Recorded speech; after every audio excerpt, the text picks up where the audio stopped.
මේ කතාව අහපු ගොඩක් දෙනෙක් තමන්ගේ ජීවිතය ගැන අලුතෙන් හිතන්න පටන් ගත්තා. සෙතුමි කියන්නේ ගමේ පුංචි ගෙදරක ජීවත් වෙච්ච ගොඩක් දුප්පත් කෙල්ලෙක්.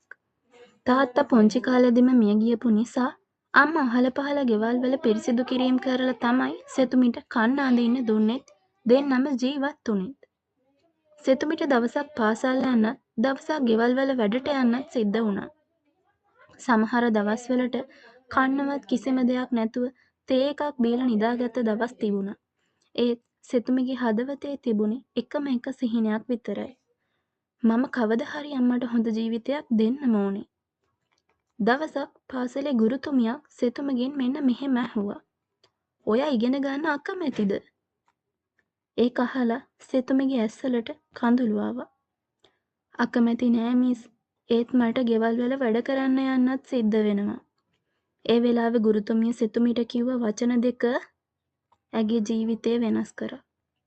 දුප්පත් වීම ලැජ්ජාවක් නෙමේ. හීන අතහැරීමයි ලැජ්ජාව.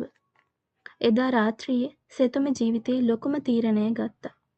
මම කොයිතරම් අමාරු වුණත් ඉගෙන ගන්න එක නවත්තන්නේ නෑ. එයා රැට ගෙවල් වල වැඩ කරලා උදේට පාසල් ගියා. නිින්දත් සුවයත් සතුටත් කැප කරලා පොත් අතට ගත්තා.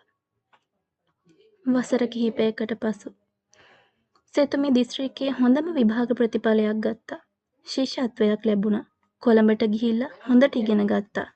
අවසානයේදී අම්මට හොඳ ගෙයක් හොඳ ජීවිතයක් දෙන්න එයාට පුළුවන් වුණා. අද සෙතුමි දේශන තියන්න පාසල් වලට යනවා. ගමින් ගමට යනවා. එයා අද ජීවිතය ගැන කියන්නේ මෙහෙම. මම ඔබ දුප්පත් වෙලා උපන්න එක වරදක් නෙමෙයි.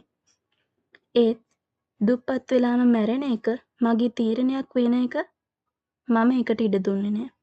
දන්නවද දුප්පත් වෙලාම මැරෙනවා නම් ඒක තමන්ට කරගන්න ලොකුම